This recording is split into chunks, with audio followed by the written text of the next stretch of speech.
नमस्कार दोस्तों, UPPSC daily news में आप सभी लोग का स्वागत है। दोस्तों, सबसे पहले तो आप सभी लोगों को दीपावली की बहुत ढेर सारी बधाई व शुभकामनाएं। और जो भी हमारे चैनल पे नए आ रहे हो, चैनल को सब्सक्राइब कर दें। और जो हमारा टेलीग्राम चैनल नहीं ज्वाइन किए हो वो ज़रूर ज्वाइन कर लें, क्योंकि वीडियो बहुत सी जगहों बनाने में बड़ा आलस आता है, बड़ा उसमें काम करना पड़ता है। तो बहुत सी जानकारी हम टेलीग्राम चैनल पे डायरेक्ट ऐसे ही लिख देते हैं। लेकिन हाँ, जब तक कोई ठोस सटीक जानकारी नहीं होती है, हम आपसे लोग लिए वहाँ आप किसी प्रकार का कुछ जानकारी नहीं लाते हैं। और वीडियो ये किसी को कैसा भी लगे, अच्छा भी लग सकता है, बुरा भी लग सकता है, लेकिन हमारी आपसे यार कोई दुश्मनी नहीं है। हमारे वीडियो को लाइक एक ज़रूर कर दीजिएगा, चाहे हमारे नेगेटिव आदमी हो, चाहे हमारे पॉजिटिव आदमी। नेगेटिव तो बहुत कम ही है, मज़ा आता है मुझे उनसे भी थोड़ा बहुत वो करने पे। खैर, फिलहाल हम बात करते हैं एक कहानी के रूप में। हम आप सभी लोग से बात करना चाहेंगे आज दीपावली के इस शुभ अवसर पे। हम ये न्यूज़ आप सभी लोग को दे रहे हैं यूपी पीसीएस 2024 प्रारंभिक परीक्षा के लिए, और साथ ही में आरओ 2023 का जो प्रीलिम्स परीक्षा है उसके लिए हम आप सभी लोग को ये जानकारी देना चाह रहे हैं। उससे बाद हम ये जानकारी आप सभी लोग को एक कहानी के रूप में बताना चाहेंगे। थोड़ा सा समय दे करके सुन लीजिए, हो सकता है आपको सारी चीज़ें समझ में आ जाए और अच्छी भी लगे। देखिए, सबसे पहले तो एक साम्राज्य था, उसमें राजा बदलते रहते थे। फिर उसके बाद एक राजा आए उसमें, और वो राजा की बड़ी तारीफ़ हुई। जब आए लोगों ने बड़ी तारीफ़ की, जनता ने बड़ी तारीफ़ की कि राजा बड़े अच्छे हैं, बहुत बढ़िया। और वास्तव में राजा बड़े अच्छे हैं भी, और थे भी जब आए थे भी। लेकिन उनके राजा बनने के बाद उनका समय बड़ा अच्छा और बढ़िया चल रहा था, लेकिन उसके बाद उनके राज्य में एक सेंधमारी हो गई, जिससे उनके छवि पे काफ़ी दाग लगी। और वो दाग धुलते धुलते, सही करते करते तमाम प्रकार बहुत ढेर सारा समय बीतता चला गया। अब ऐसा भी था कि अगर वो सेंधमारी ना लगती तो वो राजा हो सकता था कि किसी बड़े राज्य के राजा बनने के अधिकारी होते।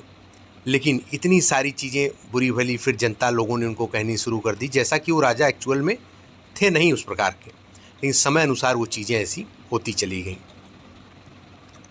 फिर राजा के साम्राज्य में राजा अपने कुछ मित्रों से भी चीज़ें बातचीत होने लगी, बोलने लगे। तो उसी में से समझ में आया कि राजा चाह रहे हैं कि अब राज्य में किसी प्रकार की कोई नई चीज़ें अब ना हो, जब तक हमारा वो ना हो जाए, राज्य गद्दी से हम हट ना जाएं, तब तक सोच रहे हैं कोई कुछ नया ना हो। अच्छा, एक ये बात हो गई। अब पेपर, अच्छा, ये तो दोस्तों हो गई राजा जी की कहानी। अब बात कर लेते हैं कि जो दृश्य चल रही है, अब हम आपकी यूपी पीसीएस और आरओ एग्ज़ाम्स के रिलेटेड कुछ वार्तालाप कर लेते हैं। देखिए दोस्तों, आपको बता देना चाह रहे हैं कि यूपी पीसीएस का जो एग्ज़ाम डेट है वो 2 शिफ्ट में नहीं होगा, वो 1 शिफ्ट में ही होगा। अगर 2 शिफ्ट में ये एग्ज़ाम होना होता तो आपको हम बताना चाहेंगे ये एग्ज़ाम का नोटिस आपको मिल चुका होता, और एग्ज़ाम की भी तैयारी हो चुकी थी लगभग। इसमें कोई दो राय नहीं था। जैसा कि आपको तकरीबन 3-4 दिन पहले जो भी पर्सनल मैसेज करते थे, हमने ये बात बोली भी होगी। और आप कमेंट करके बताइएगा भी कि लगभग तय है दिसंबर में ये 7-8 में पेपर होगा, भ्रमित ना हो। लेकिन कुछ चीज़ें अच्छी हुई हैं, जिसके कारण अब आप सभी लोग का ये 1 शिफ्ट में पेपर होगा। और 1 शिफ्ट में पेपर करने के लिए इसमें जिसकी जो एसओपी है उसमें जो बदलाव होने थे चीज़ें करी गई हैं, और नियमतः ठीक भी हैं। उस प्रकार से इसमें नया सेंटर और तमाम प्रकार की चीज़ें नए प्रकार से होने में थोड़ा समय लगेगा, लेकिन उनका तैयारी जारी था, उसमें पहले से ही ये तैयारी जारी है।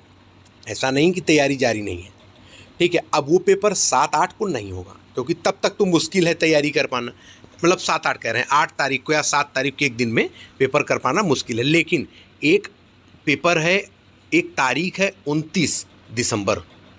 ये भी एक अपडेट आ रही कि महत्वपूर्ण तारीख है, लेकिन इस तारीख में कितना दम है, कितना महत्वपूर्ण है, इसका फैसला आप सभी लोगों को, आज दिवाली है, कल कुछ नहीं होना है। जैसे ही पहला दिन आयोग खुलेगा आपको पता चल जाएगा कि वो 29, और मुझे खुद भी पता चल जाएगा कि उस 29 तारीख में कितना दम है। अगर वो उस 29 तारीख में दम नहीं निकला तो आप ये मान के चलिए कि आपका एग्ज़ाम वो जो राजा ने कहा था ना, वही वाली बात होगी। तो एग्ज़ाम आप सभी लोग का फिर मार्च के बाद ही होना है। मैं ये नहीं कह रहा हूँ कि कब होना है, कैसे होना, अप्रैल में होगा, कैसे होगा, लेकिन होगा। अब इसमें काफ़ी लोग ये जानना चाह रहे हैं कि भाई, और इसीलिए मैं जितना भी अभी भी मैसेज आता हूँ सबसे कहता हूँ कि दिसंबर अपनी पढ़ाई मान के करो और किसी प्रकार की कोई चीज़ें सोचनी नहीं। मेरा काम है जो भी दृश्य चल रहा है उसको आपके सामने रख देना, सही गलत का डिसीजन आप खुद ले सकते हैं। अब बात करते हैं ROARO की। राजा ने कहा था कि हो सकता है कि अब कुछ नया ना हो, मतलब मेरा पद जाने के बाद ही कोई चीज़ें अब हों।